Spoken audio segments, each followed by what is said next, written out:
Let's talk about one of the deepest questions out there, something that gets to the very heart of how we experience reality. What exactly is time? Okay, let's just jump right in with a question that sounds incredibly simple, but trust me, it's anything but. Why can we remember the past but not the future? We have pictures, fossils, memories of everything that's happened, but what's coming next is a total blank. What gives time this relentless forward direction? So back in 1927, a brilliant physicist named Arthur Eddington gave this whole mystery a really great name. He called it time's arrow. It just perfectly captures this idea of time flying in one direction from the past to the future. And for the better part of a century, some of the smartest people on the planet have been arguing about where this arrow actually comes from. So how do we explain it? Well, the first big idea, which we can call time's inner compass, says the answer is hidden inside time itself. This is the theory that, honestly, lines up best with our gut feeling about how the world works.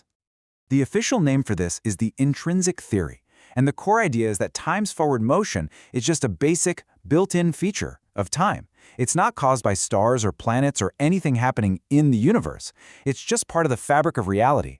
Kind of like how a compass needle is just naturally magnetic, this theory says time just naturally points to the future.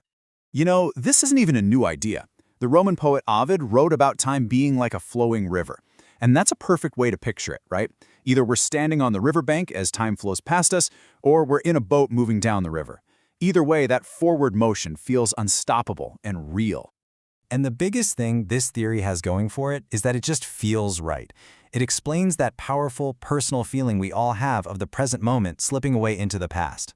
The philosopher Janan Ismail has this great phrase for it, the felt whoosh of experience. And the intrinsic theory says, yeah, that feeling is real. You're actually sensing a fundamental aspect of the universe.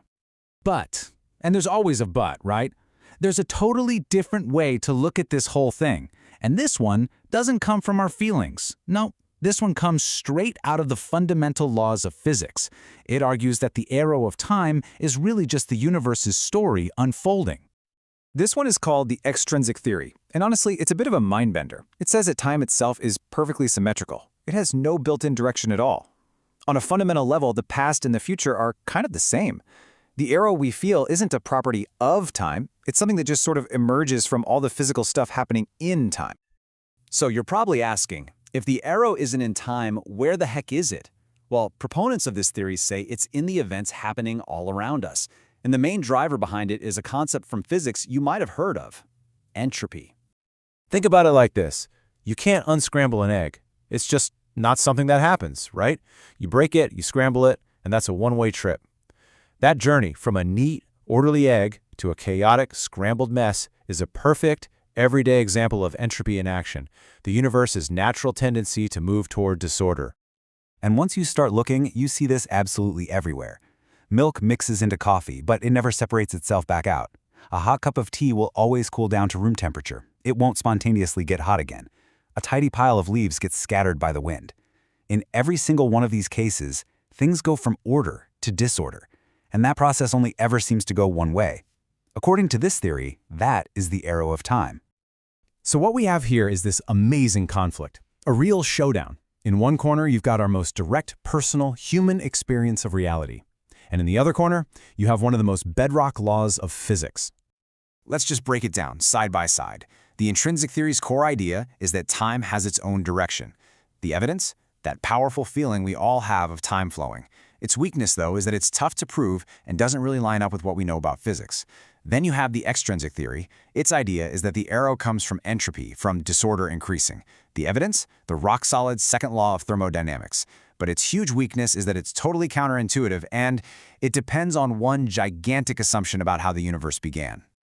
And this is the critical point. For entropy to always be increasing, for things to always be getting messier, the universe must have started out in a state of incredibly low entropy. It had to begin in a state of almost perfect order.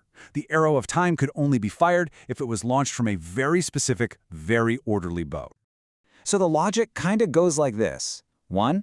The arrow of time is just things getting more disordered. 2. For that to be true, the universe must have started out super ordered. 3. This necessary starting point has a name. It's called the past hypothesis. But this just leads to the biggest question of all. 4. Why? Why did the universe start out in such an improbable, neat, and tidy state? And look, this isn't just some minor detail. We're talking about Nobel Prize winner Roger Penrose, and he calls this the greatest puzzle about the Big Bang. Nobody has a good answer. The entire extrinsic theory of time depends completely on this special starting condition that no one can explain. So where does all this leave us? It leaves us right in the thick of one of the most profound and exciting debates in all of modern science. This question is completely wide open. Is that felt whoosh of experience we all have a genuine perception of reality's flow? Or is it a grand illusion? Is it just a side effect of our universe starting in a bizarrely orderly state and then just marching relentlessly toward disorder, all according to a law of statistics? So, in the end, we're left to wonder, is the flow of time a deep, fundamental feature of reality itself? Or is it just a story our universe happens to be telling? A story that could only begin one very specific way. The answer, for now, is still out there, hidden somewhere between the past and the future.